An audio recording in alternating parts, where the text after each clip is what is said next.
यत्दान तपः कर्म स्वाध्याय निरतो भवेत् एष एव हि श्रुत्युक्तः सत्यधर्म सनातनः सत्यधर्म सनातनः एष आदेशः एष उपदेशः एतद अनुशासनम. सर्वांना नमस्कार. अग्निहोत्राची आहुती म्हणजे नेमकं काय हे आपण थोडंसं समजून घेऊयात.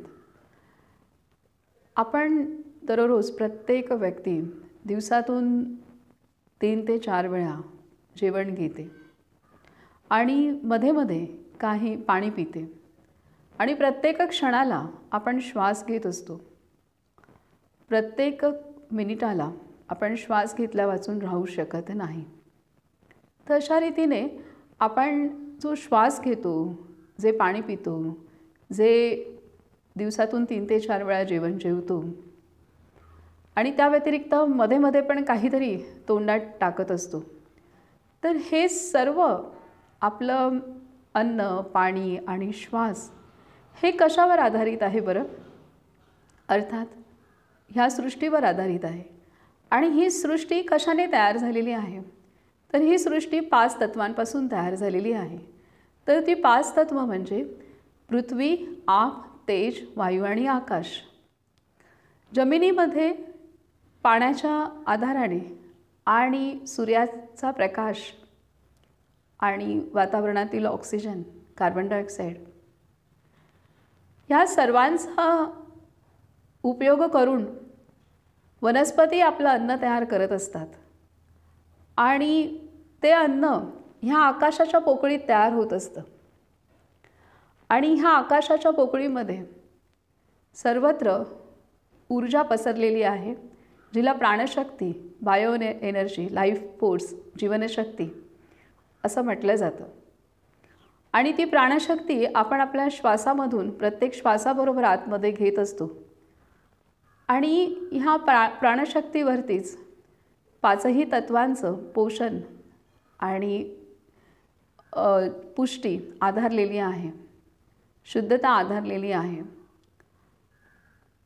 हे 5 तत्व आपणाला आपलं अन्न देतात, पाणी देतात आणि आपला श्वासही देतात. आणि त्यामुळेच आज आपण मानवासह प्रत्येक प्राणी जिवंत आहोत आणि दररोजचं आपलं काम करत आहे. जर आपल्याला अन्न नाही मिळालं तर आपण काही दिवस राहू शकतो, थोडे काही दिवस, 4-5 दिवस, किंवा काही जणांना उपवास करण्याची सवय असते, ते जास्तही दिवस राहू शकतात.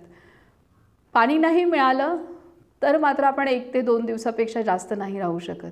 आपल्याला कधी एकदा पाणी पितो असं होतं. परंतु श्वास नाही मिळाला तर आपण काही मिनटंसुद्धा आपण राहू शकत नाही जिवंत.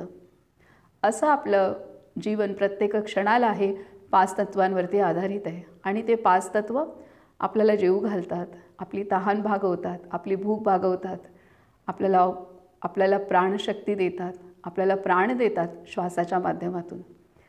तर ह्या 5 तत्वांना जेवू घालण्याचं कर्तव्य आपलं नाही का? हे 5 तत्व जर मला जेवू घालतात, मला श्वासाला मदत करतात, माझी तहान भागवतात, तर ह्या 5 तत्वांना जेवू घालण्याचं कर्तव्य हे माझं आहे, प्रत्येक व्यक्तीचं आहे. आणि हे कर्तव्य आपण अग्निहोत्राच्या माध्यमातून निभावू शकतो. आणि अग्निहोत्राच्या आहुतीतून आपण हे कर्तव्य प्रत्येक व्यक्ती आणि प्रत्येक कुटुंब पार करू शकतो. अग्निहोत्राची जी आहुती आहे तांदूळ आणि तुपाची, ती आहुती आपण जेव्हा समर्पित करतो आणि ती पेट घेते, त्यावेळेला त्या आहुतीतून जे सूक्ष्म पोषक तत्व वातावरणात प्रसारित होतात, त्यामुळेच वातावरणातील ऑक्सिजन वाढतो, रोगजंतू मरतात, रोगप्रतिकारशक्ती वाढते, प्राणशक्ती वाढते, वातावरणातलं प्रदूषण दूर होतं. आणि त्यामुळे एक विशेष ऊर्जा, एक विशेष शक्ती वातावरणामध्ये मंत्रोच्चारामुळे सुद्धा निर्माण होते. त्यामुळे आकाश तत्वसुद्धा शुद्ध होतं आणि शक्तिशाली होतं. तर ही अग्निहोत्राची आहुती, जसं आपण जेवण जेवतो त्याच प्रकारे ही अग्निहोत्राची आहुती, 2 आहुती, फक्त 2च घास जर आपण दिले वातावरणाला, 5 तत्वांना, तर त्या 2 घासातून आपण आपलं 5 तत्वांच्या प्रतीचं कर्तव्य पूर्ण पार करू शकतो.